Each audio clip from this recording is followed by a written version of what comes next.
Hi, I'm Hannah. This is Theology Therapist. Welcome. Today I wanted to talk to you about expectation and reality. The other day I was having a conversation with somebody about preparing for the Passover Seder. They were preparing something that was a little unorthodox or untraditional, and they were the one in organizing it. And so they were really excited about preparing something that was going to involve the kids and be a little bit different. But they were sure that they had very high expectations for this Passover Seder and for the event, and that they were going to come away from the time disappointed. This is really common situation that we often place expectations on an event or a situation or a friend, but we're not even aware of it. I have been preparing for my wedding for the last 2.5 years. Thank you very much, COVID.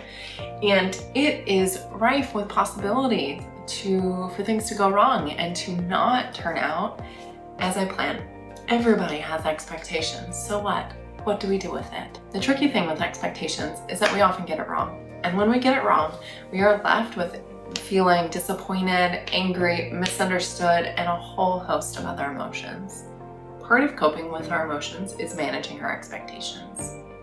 So I want to give you a couple ways you can do that. So you can assess the situation, understand likelihood, communicate appropriately, and make adjustments. So first, what we can do is we can assess the situation. We can try to interpret what could go wrong and what could go right. So we want to evaluate what is most important to us and what isn't. My wedding is going to have lots of non-American people there who don't know or don't care about American wedding traditions. So, for example, when we were picking out little decorative bags to hold chocolates for people to eat and take away, my fiance selected the blue bags because he liked them the best, even though our colors are green, white, and pink, right? And I fought for a few minutes, and then I thought, oh my gosh, these are these tiny little bags, and they're gonna go on one table on that day, and how likely is it that I'm even going to see these bags? It's not very likely. So I don't care, pick the one you like, right? And that's an example of evaluating the situation, understanding the likelihood, and deciding, right, how important it is to me or how not important.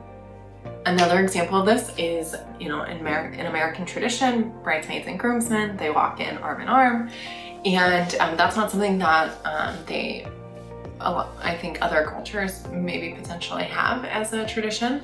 That's something that I care about. So that's something that I'm going to communicate. This is important to me, so everybody can sort of figure out their feelings about that. We're gonna have conversations and sort of work through, I don't know, any sort of concerns that might come up about that. But I understand that this is a small aspect that I care about. Expectations are about being realistic about what matters to you and picking your battles. Everything cannot matter.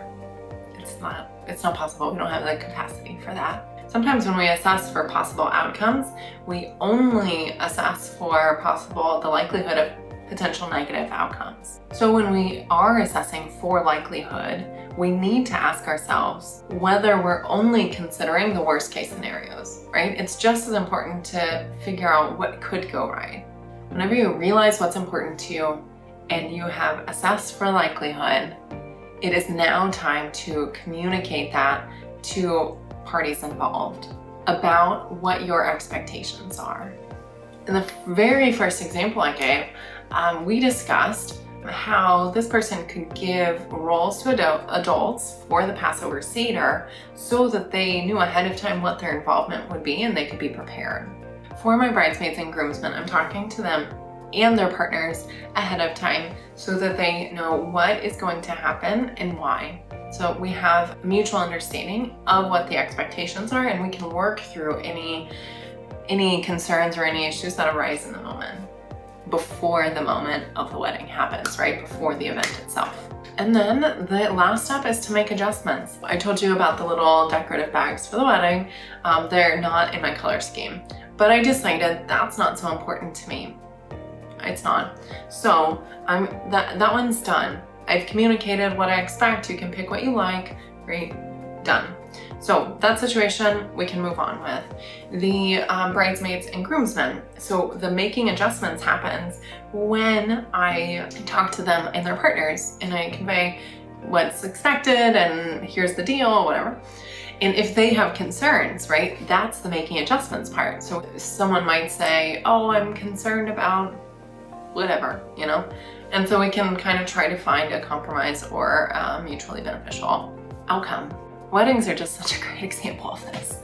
You know, there's just, I told you, they're rife with possibility for things to go wrong or for your expectations to not be met.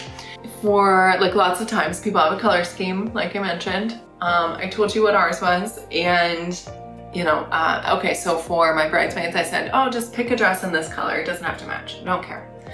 And then as it gets closer and closer to the day, you know, people are saying, oh yeah, what was that color again? And in making adjustments, right, in understanding what's important to me, I've said, this is the color, pick whatever dress you want. I really don't care, just be here, right? Okay, so here we go. I've assessed the situation, understood the likelihood, I've communicated my expectations, and I'm making adjustments. All of that is playing into managing my expectations so that I don't have like this emotional upheaval for this event, for this situation. When our expectations don't match our reality, that's when we're likely going to have a negative emotional experience. But if we can manage our expectations ahead of time, we can have a much more positive experience. Expectations, they're a thing. Everybody has them.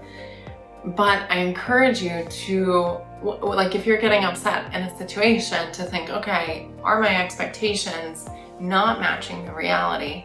And if so, try to go through some of these steps to see if a breakdown has happened, whether in the likelihood of like assessing the situation and understanding what you really care about and don't, in the likelihood of something good or bad happening, or in the communication piece of that, and your ability to make adjustments. Which, making adjustments, it does tie back to the what's important to you, right? Because not like every hill cannot be the hill that you're gonna live or die on, because if you're gonna die on this hill, you can't die on the other one too, right?